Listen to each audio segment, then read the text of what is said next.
여러분 안녕하십니까. 여수 MBC 뉴스투데이입니다. 경기 불황 속에 입주업체마다 매출 감소를 겪고 있는 여수 산단이 바이오 산단으로 재도약을 추진하고 있습니다. 걸음마 단계인 바이오 화학 산업을 선점해 국내외 석유화학 경쟁력을 한 단계 끌어올린다는 계획입니다. 김종태 기자가 취재했습니다. 여수 산단 내 GS 칼텍스. 2013년 98조 원까지 끌어올렸던 한 해 매출액이 지난해 69조 원으로 뚝 떨어졌습니다. 세계적인 경기 침체에 중국 관련 업종의 급성장으로 소비가 줄었기 때문입니다. 올해 들어 정제 마진이 나아져 경영 실적이 다소 개선됐다고는 하지만 앞으로의 사업 전망은 여전히 어두운 상황입니다. 바이오 화학 산업이 이 같은 불황을 타개하기 위한 새로운 카드로 제시됐습니다. GS 칼텍스는 폐목재나 폐농작물을 발효시켜 휘발유나 경유를 대체할 바이오 부탄올 생산에 나섰습니다. 내년 말 완공 예정으로 모두 500억 원을 투자해 한 해 400톤 생산 규모의 바이오 부탄올 공장 착공에 나섰습니다. 온실가스를 줄일 수 있는 친환경 산업으로 성장 가능성은 아주 높다는 분석입니다. 환경적인 그러한 효과가 굉장히 좋기 때문에 이러한 점들을 모두 감안하면은 기존의 석유화학 제품이 만들어진 그런 시장에 한 10% 이상 정도는 저희가 충분히 시장이 형성되지 않을까 이렇게 예상을 하고 있습니다. LG화학도 바이오 업체 인수에 적극 나서고 있습니다. 올해 들어 그린 바이오 생산업체인 파만농을 인수한 데 이어 내년 초까지 제약회사인 LG생명과학을 흡수합병할 계획입니다. 기존의 범용제품 생산 체제에서 부가가치가 높은 바이오 화학으로 방향 전환을 서두르고 있는 것입니다. 기존의 이제 석유화학이라든가 전지 정보 손자에 이어서 바이오 분야로 지금 사업을 확대하게 되었고요. 저희 LG화학은 매년 3천억에서 한 5천억 규모의 계속적인 투자를 통해서 2025년까지는 바이오 산업을 매출 한 5조 원 규모로 육성할 계획이 있습니다. 세계 바이오 화학 산업 시장 규모는 줄잡아 150조 원. 바이오 산업이 장기 불황에 대비하기 위한 지역 석유화학 업체들의 새로운 사업 다각화 전략으로 떠오르고 있습니다. MBC 뉴스 김종태입니다. 여수 지역 최초의 성당인 동산동 성당이 창립 80도를 맞았습니다. 지역민과 함께했던 순간순간이 성당의 역사가 됐는데요. 김종수 기자가 그 의미를 짚어봤습니다. 빨간 벽돌로 지어진 서양식 성당 곳곳에 세월의 흔적과 여운이 묻어납니다. 예수 그리스도의 순환을 담은 아일랜드풍의 14초와 우리나라 최초의 신부인 김대건 신부의 유해는 지역민들의 마음을 더욱 경건하게 합니다. 여수 동산동 성당은 지난 1936년 가정집에서의 미사를 시작으로 여수 최초의 성당으로 첫 발을 내딛었습니다. 동산동 성당이 올해 창립 80도를 맞아 지역민들과 나눴던 소통의 시간을 더듬어보는 뜻깊은 기회를 만들고 있습니다. 이 동산동은 지역 사회에 여러모로 음지에 있는 분들을 이렇게 돕고 우리 지역의 복음 사명을 저희들이 충분히 있게 전도를 했다라고 좀 생각을 하고 있습니다. 23명의 주임 신구들이 이곳을 거쳐갔고 서양식 성당을 짓기까지 매 순간이 순조롭지만은 않았습니다. 일제강점기 이민두 신부가 일본 경찰에 고초를 당하기도 했고 여순 사건과 한국전쟁 당시에도 실형과 역경의 순간을 지역민과 함께했습니다.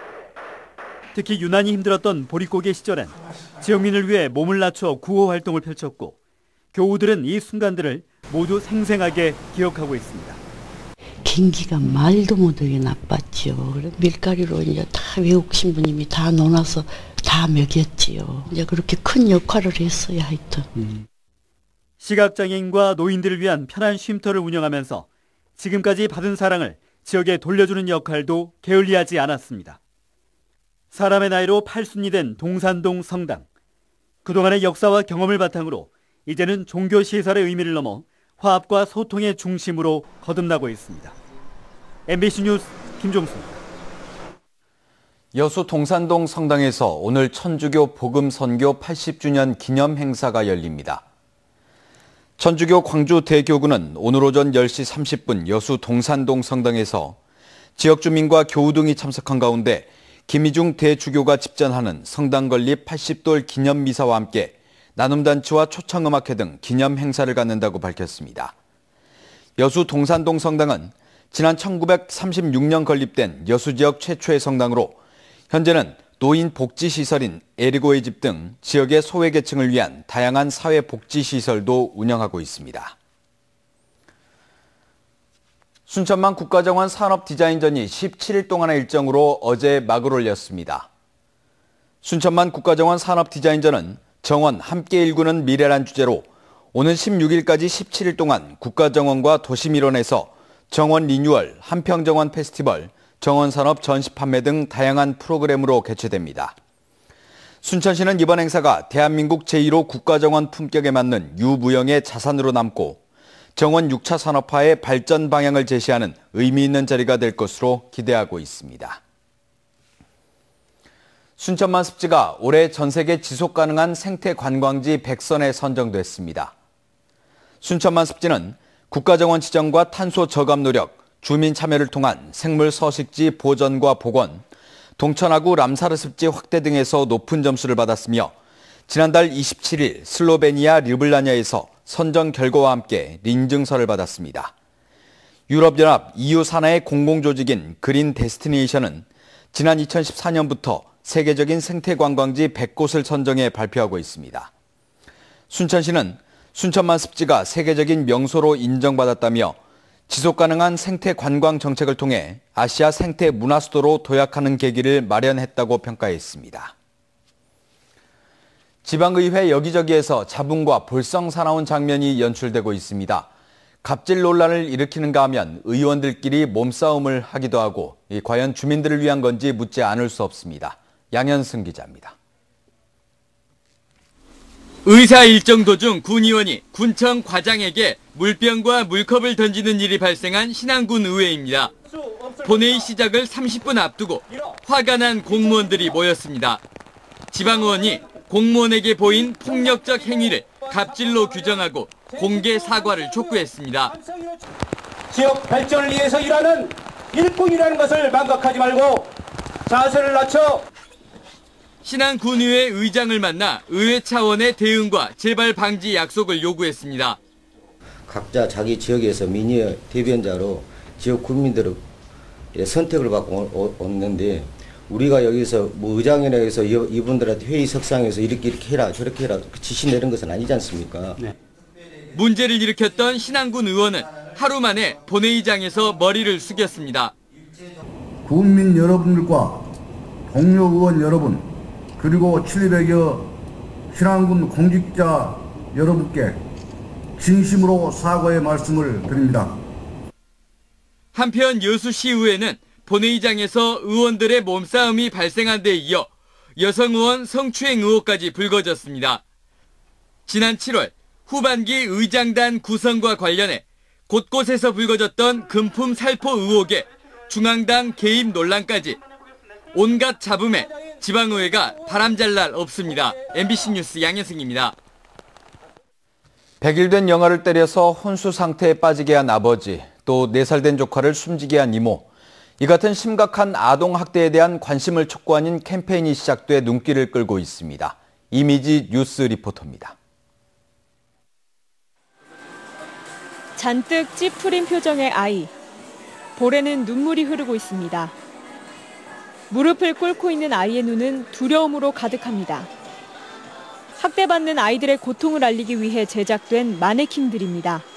불쌍하다. 아동 학대를 하면 안 되구나. 이렇게 그런 경각심을 심어주는 그런 느낌인 것 같았어요. 되게 의외의 장소에 있긴 한데 사람들이 제일 많이 다니는 장소에 있어서 그래도 눈에 되게 많이 들어오는 것 같아요.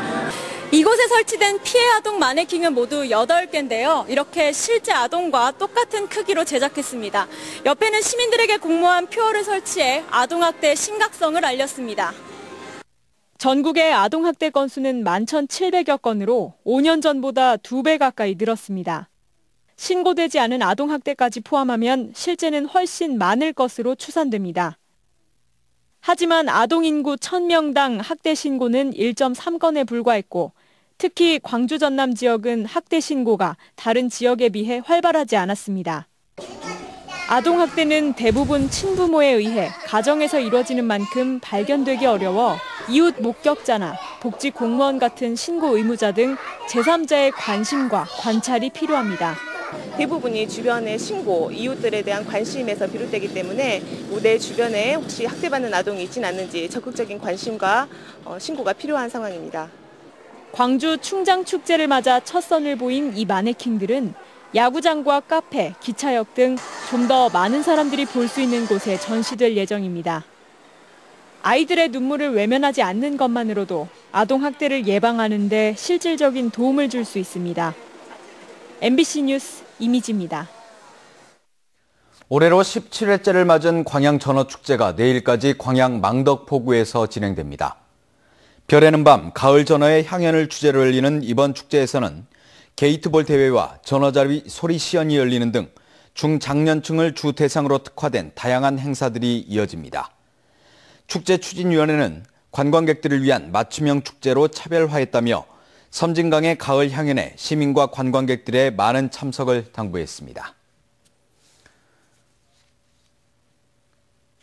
석유 수출국 기구 회원국들이 원유 생산량 감축에 합의함에 따라 지역 석유화학사들이 수익 호전에 기대를 걸고 있습니다.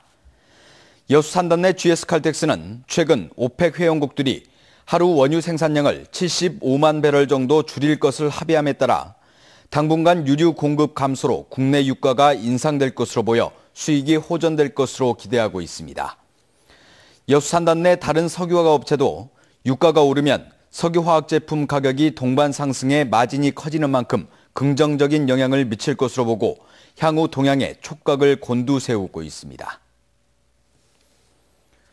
여수시가 웅천지구 아파트 건설 특혜 의혹을 제기한 시의회 시정질의와 관련해 있을 수 없는 일이라고 해명했습니다. 여수시의회 송하진 의원은 최근 시정질의를 통해 웅천 아파트 건축 과정에서 7층 이하로 건축해야 한다고 명시된 해당 부지의 지구 단위 계획을 어기고 29층 공동주택으로 건설한 것은 명백한 불법이라며 여수시에 특혜 의혹을 제기했습니다.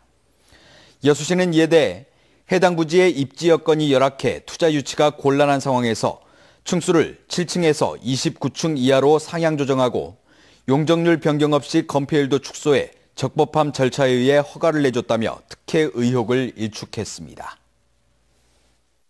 그밖에 남부와 제주 5에서 20mm가량이 오겠고요. 밤부터는 충청도에서도 비가 오는 곳이 있겠습니다. 문제는 내일부터인데요. 이 내일부터 개천절이 모레 사이 전국적으로 비가 내리겠습니다. 특히 중부지방에 평균 50에서 100mm, 경기 북부와 강원 중북부로는 최고 200mm 이상이 쏟아지는 곳도 있겠습니다. 피해 없도록 대비를 하시는 게 좋겠습니다. 현재 기온 보시면 서울이 17.6도, 부산 18.8도로 서늘하게 출발하고 있고요. 한낮 기온은 서울 27도, 광주 24도, 대구 22도로 어제와 비슷하겠습니다. 날씨였습니다.